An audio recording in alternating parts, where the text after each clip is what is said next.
Hello and welcome to another episode of the Space Update brought to you by the Total Space Network.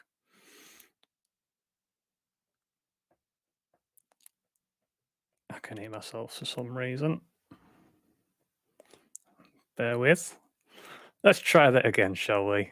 Hello and welcome to another episode of the Space Update. I'm Ryan, and this episode is brought to you by the fantastic Total Space Network. Coming up on today's show, we're talking about Rocket Lab's Neutron rocket, Starship really in trouble with the world's wealthiest man at the helm. All that and more coming up.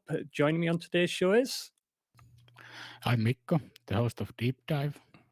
Thanks for joining us, Miko. So let's just go through the launch updates first this week. We've got SpaceX with Falcon 9 and Starlink launching later tonight at 12 minutes past 11 UTC here in the UK. And then on Friday the 3rd, tomorrow, we've got around about just after midnight here in the UK. We've got Arianespace's Soyuz launching the 2 Galileo satellites for the UK. And then heading towards Sunday at the weekend, we've got the mighty Atlas V launching STP-3. That's the Atlas V 551 configuration with those 5 boosters and Russian engines on those currently. But mighty rocket and lots of fantastic launches coming up very soon. But let's just get to it, Miko. Rocket Lab, what an announcement. So today, Rocket Lab announced their new vehicle, Neutron, earlier today. Like SpaceX, this new vehicle is Methalox, which is methane and liquid oxygen for propellant, and will land back at launch site. A massive step forward for Rocket Lab. What do you make of the new vehicle, Miko? Seems to echo some of the designs of Blue Origin's New Shepard, dare I say it. Yeah, there was definitely some similarities. They will use those flaps to guide it in the air, and it's kind of a bit shorter rocket, short and thick. And thick. So it was 7 meters thick.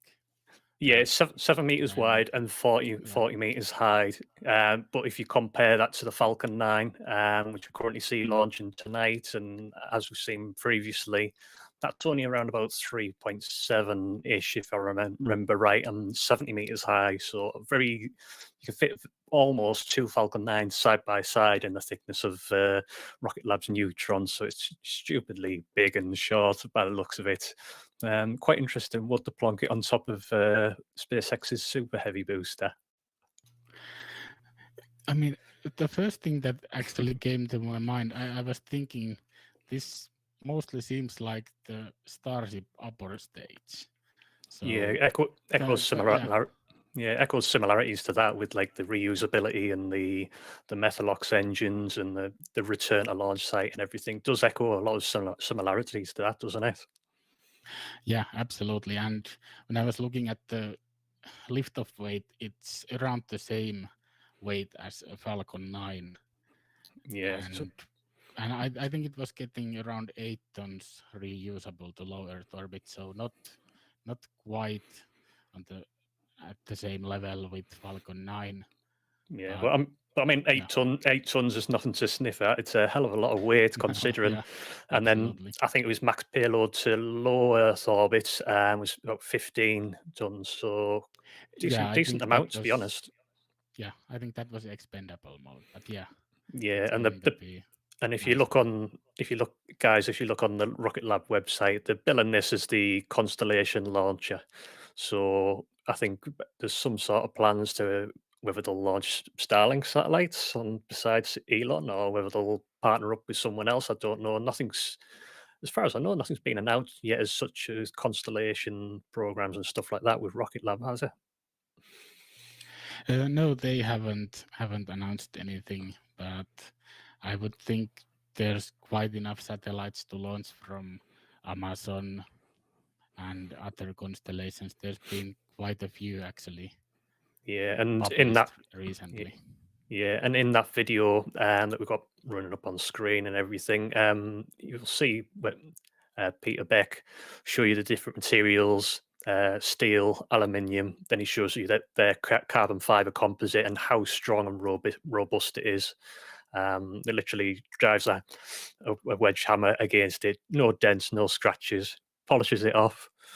but just Yeah, really yeah, really that was nice. pretty cool. Yeah, just nice material, but it's a bit strange because they want to use composite carbon fiber, and then Elon wants to use obviously that's stainless steel. But obviously, I think Rocket Lab focusing a little closer to home and not deep space just yet, and obviously Starship heading further out to Mars and everything like that. So that's probably, I think that's why the two different approaches are like that. I suppose. What are your thoughts? Yeah, I would think so. And they've had quite a bit of training with carbon fiber using Mhm. the Electron rocket. So that actually seems like a good idea for them. I think SpaceX was saying it's around 100 $150 per kilogram Yeah, compared to $3 to $4 of steel. yeah, So it's probably more expensive, but the whole launcher will be reusable, yeah, except and for that. the upper stage that probably won't have any carbon fiber.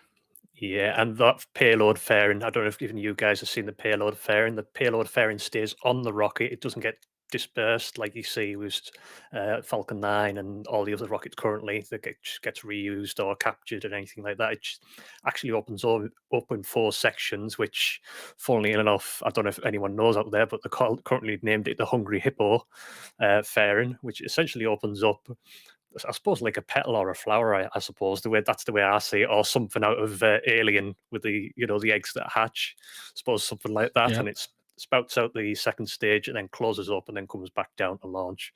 So it's quite an interesting concept. And it's just such a simple solution, I suppose. I absolutely love that.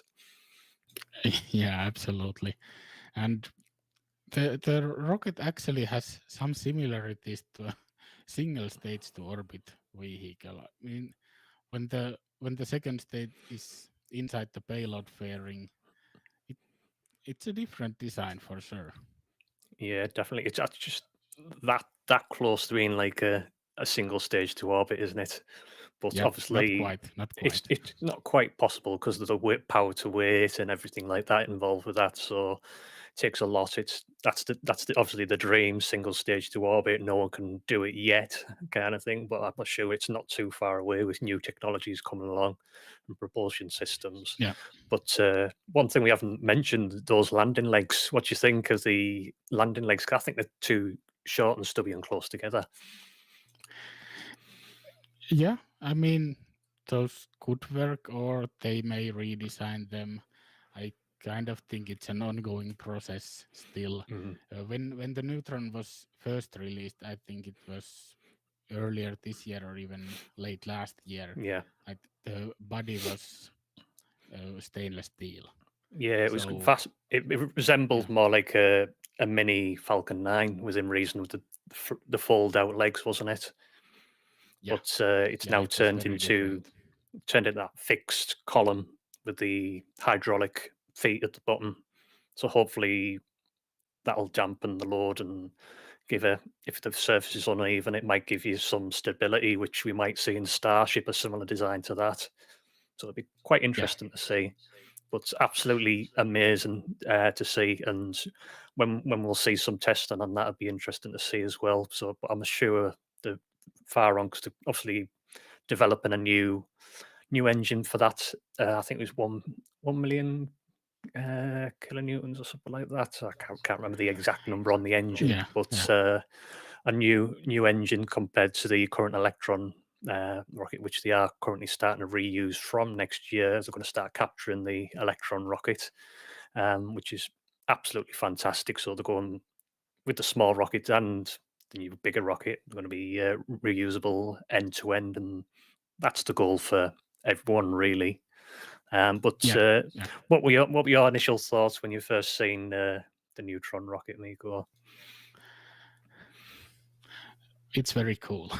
That would be the first thing, and it's Yeah, really good to see some competitive yeah. launchers. But The thing that let's okay, sorry, I go cut on. you. Yeah, it was just the thing that blew away, the thing away for me was just all in black. I love rockets in black. It just looks cool Yeah, for yeah, me, that's cool. and the payload fair, and that was the icing on the cake for me. Just Yeah, they weren't dispensing of it; they were making it entirely reusable. Nothing's going to be thrown away. And just doing that simple hinge mechanism is just a simple solution that should be incorporated into many other systems or reusable systems going forward, I think. Yeah, yeah. And let's talk about the rocket engine. I don't remember the name anymore, but it was a Metalox engine, and I think the ISP was around 320. So it's a bit better than the Merlin engine on Falcon 9. Yeah. With the ISP, but not as good as the Raptor engine. Yeah, maybe not full. Maybe not a full floor. Maybe they'll just might play it safe. No, it's probably going to be a simpler engine, and Peter Beck did say they wouldn't be running it, to its limits. So it would take more flights, and as we can see, SpaceX is still having a bit of trouble with their Raptor engine. Yeah, it's got a lot of trouble going on with SpaceX and Starship at the moment. Elon Musk says SpaceX could face major problems if Raptor production is not enough. Its Starship rate of flight once every 2 weeks, starting next year, essentially, when they start launching and test launching. A direct quote from Elon over on Twitter. I'm sure some of you guys might have seen this, but he said, if a severe global recession were to dry up capital availability and liquidity while SpaceX was losing billions on Starlink and Starship, then bankruptcy. While still unlikely, it's not impossible. But I think the thing for me, because obviously Elon's come out with that, it's the program's having major issues. People coming in, people going out from the senior level of the SpaceX that are involved with Starship and stuff like that.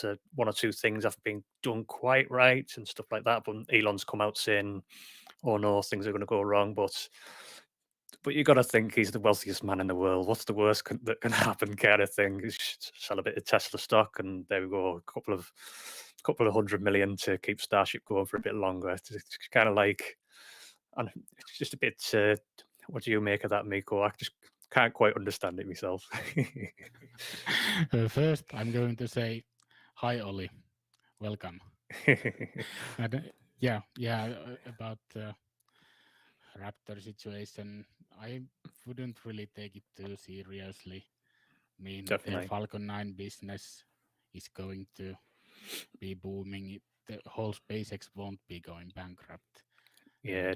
Only possibilities would be if there's some sort of depression and they just can't get money. But yeah, as you said, Elon can get money out of Tesla stock. So yeah, and the Starship, be a problem. Yeah, and the Starship program's got the support of NASA. So I imagine in worst case scenario, they can help and support them, because obviously it's the human landing system at the end of the day. They're not going to just let it go to waste, essentially, and then they'll be stuck with Blue Origin, who they pushed to the curb not too long ago. So I don't think they can go back on that, really. But Elon did quote, "Only the paranoid survive." So obviously Elon's very much on it and aware that he needs to push on and get things sorted. But he went on to say the magnitude of Starship program is not widely appreciated. It's designed to extend life to Mars, to the Moon, which requires 1,000 times more payload to orbit than all current Earth rockets combined. So obviously Starship, once operational, it's going to be life changing for the space industry entirely, really, bringing costs down, making things more possible, sending larger things to the Moon and wherever else we want to go. Not just, we've got 50 kilograms, what can we make with that? It's a double-decker bus. What Christ, it's a lot bigger, kind of thing. Yeah. Or 2 double-decker buses, for God's sake. It's a hell of a lot bigger, so it gives you so much scope for what you can do.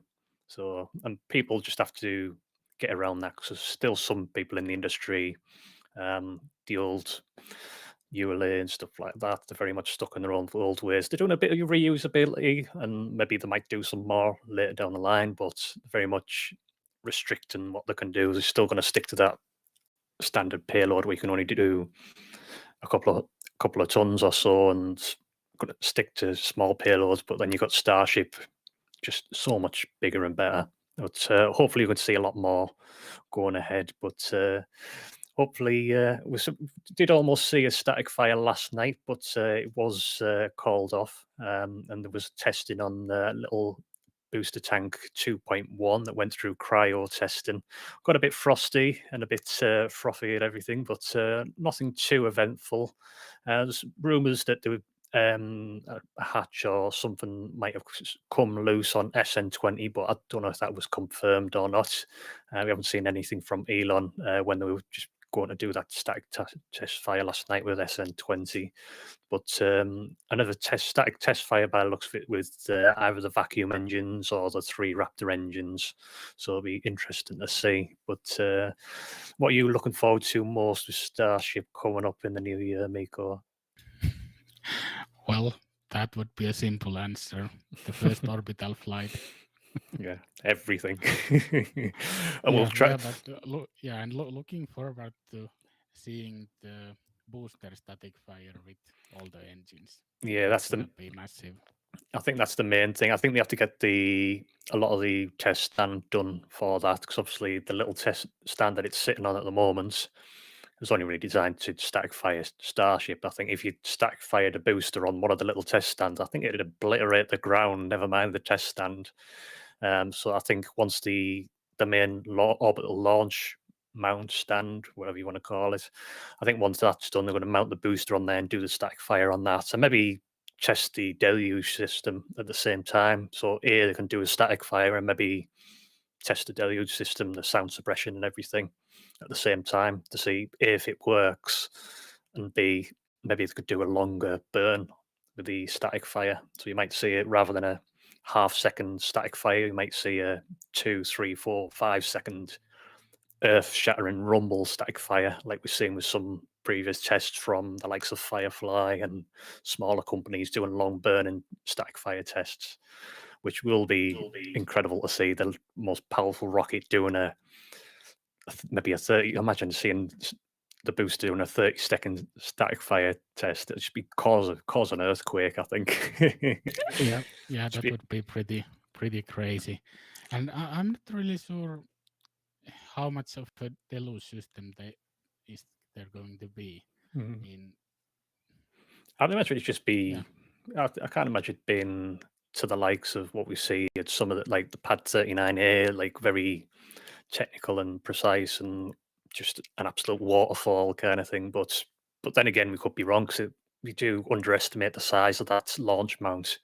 Because you see some of the guys, like one of the columns is massively, it's just insanely huge. The orbital launch mount. So I imagine it will be a hell of a lot of what like hundreds of gallons or thousands of gallons pumping through that thing. So I imagine it will be a lot more significant than what people think. 'Cause it's got dozens of hoses right around that inner ring where the all the engines are going to be firing.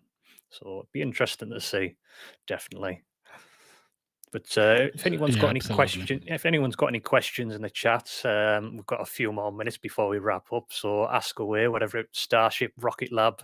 Ask us your questions or what we think right there before we wrap up. Yeah, absolutely. But Oli is saying that Elon gonna get money out of his freezer, and yeah, probably. Get them out the Tesla freezer, sell some more stocks. Yeah. He could essentially do that, sell a handful of stocks. He doesn't have to sell thousands of the things like he done literally a few weeks ago. But maybe he could just sell a handful to get at least a few million just to cover and push the program on, just to cover bills and costs for and materials, because everything costs. You've got to pay for the materials, got to pay for the guys on site, you've got to pay for the huge, humongous cranes you're designing and building and everything. It's just the costs involved with that program must be absolutely insane. And maybe eventually we can compare it to the Apollo program and everything else, because obviously it'd be quite interesting to see the cost difference like then and now and everything like that. But I mean, this weekend, just jumping back to the launch updates and everything, we might try and bring you that live launch of the Atlas Atlas 5 on Sunday. That one's at 9 o'clock. So we'll do our best to bring you live coverage of that one. But as always, if you'd like to support us on Patreon, head over to patreon.com/total space, get exclusive access to episodes, and so much more. We've got a merch, everything up on our website. We've got an exclusive Discord channel where you can chat to special guests, ask them questions. We've had the likes of NASA, Rocket Lab, and many others right here on our show, and you can ask questions to yourself in your own words directly to them if you want, and that's all exclusive for our Patreon members. So that's patreon.com/total space, and you can follow us on Twitter and wherever else you get and everything. But what are you working on, Miko, this week or coming up? Well, I did have a chat with Sabolsk, who does subtitles for quite a few channels, and we did talk about the Starship on the moon and moon base and spin launch. So that's probably going out next week. Then we had a chat with Orbital Assembly Corporation. That's going to be out quite soon as well. Yeah, the Orbital Assembly Corporation interview was very interesting, guys. So stay tuned for that. It's currently in editing. Be a little bit of back and forth with the guys just to get it just right. But it's absolutely incredible interview.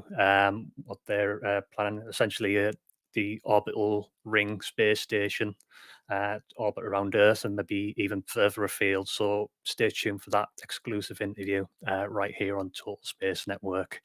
I think we'll just wrap it up there if there's no further questions. Thanks for joining us this week. We do actually have one. Go on then. Oli asking, do you think the Starship program will be as successful as we hope? I think it will be eventually. I think it will be, the moon landing will get delayed beyond 2024, 2025, wherever it is planned now. I think it might get knocked back a year or two. I want to say 2026 or 27. Because obviously SLS is good to go within reason, but obviously that you need both systems side by side working simultaneously, because you need the human landing system, which we haven't seen. We've seen Starship, but we haven't seen the human landing system in any kind of form. Yeah, you could just take the flaps off and everything like that, but the requirements for Starship and the human landing system is to prove that it works. And at the moment, they've done zilch of that. So they're going to have to get Starship to the moon and back, or at least to the moon and off it, to prove that, yeah, it's safe and it works. The landing system works. And you can check whatever you want on the human landing system. So I think it will get delayed and pushed back, but how much it'll be remain seen from the testing. But it's all up in the air at the moment, as we all know, and everyone's absolutely eager to see what will happen. What's your bet on it, Miko? Yeah, I would agree with your views. It will be a bit delayed on regular flights, and I really don't think so. They will get to 3 flights per day per booster. That seems like a bit too much at the moment, but I do hope so. Yeah, and you got the launch catch tower as well, so that would be interesting to see how that pans out. But how and when they'll use that, they'll have to obviously return a launch site for that, so they won't be able to do orbital insertions in certain situations. But it'll be interesting to see anyway. But I think we'll wrap it up around about there, unless there's anything else we want to run through, Miko. Yeah, looks like I got a question. Kasiki is asking, what's your take on the Starship development timeline in relation to the recent news? And I would say the Raptor production news probably, yeah, they may keep regular flights further down the line, but I still think they are going to be launching early next year for the first orbital flight. So not that big difference. I can imagine we'll see a lot of engine swaps as well, because although the Raptors But they're still very much R&D, research and development, aren't they? But I imagine the first few flights, tests, whatever it may be, there'll be a lot of engine swaps, a lot of tweaking and fine tuning. This works, that doesn't work, switch that over. But it's a new rocket. It's got to be tested and proved out. Just like we've seen with Falcon 9, we've seen it gradually evolve into the Block 5, which is just tried and tested. You see it land almost practically 99% of the time now. I can't remember when the last time the Falcon 9 failed, to be honest. But they've proved Falcon 9 out, and it took time to do that. As we've seen it, the first few flopped into the sea and exploded, and you guys know, you've seen all the videos, and we'll see exactly the same with the super heavy booster. You might see one absolutely not light up and obliterate the ground, maybe in a big fireball, which would be quite interesting, but a bit devastating to lose 29 engines, albeit. So it'll be interesting and exciting to see, and hopefully we can catch it all on video and watch it all back. So it'll be quite interesting to see. But, yeah, so we do have another question, or Yep. kind of question. Kasik is wondering what they are going to call the next engine after Raptor 2. I think sort of a dragon, because you see the pre-burner test. I was joking to the guys here at Total Space. I say they should rename Raptor and Dragon the other way around, because you got the fire-spitting dragon engine, Yeah. like a pre-burner, and then just name the capsule the Raptor or something like that. Makes more Yeah. sense. The fire-breathing dragon engine rather than the fire-breathing Raptor engine. Just doesn't quite add up. But Yeah. I don't know. I think most of the engines have been named after some birds, so that's probably the way to go. Yeah, you got Falcon, Raptor. Obviously, Starship's slightly different, obviously, for the actual vehicle and everything. So it'd be some kind of bird. That's whether they or go typical eagle, but maybe there's something obscure that Elon really likes and maybe wants to add in there. Raven. Quite likely. But I know you've got the Reaver engines on the, I think it was Firefly, I think. The Reaver, Firefly. Yeah. So that hints to the TV show. But be interesting to see. What do the guys in the chat think it'll be called? Bounce a question back to you. Go. Yeah, what do you think? And hello, Orbital Pouch. Yeah, Eagle is one of the suggestions. I think Eagle or Pigeon.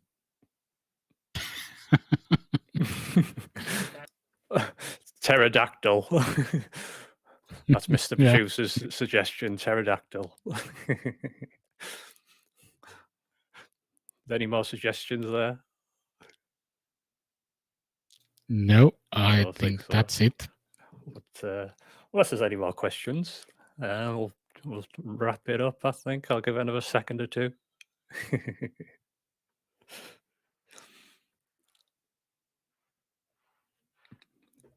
Big bird. But that's all for this week. If you'd like to obviously support us, head over to patreon.com/Total Space. Follow us on Twitter. But most importantly, go like this video and go subscribe to our channel. Thanks for watching.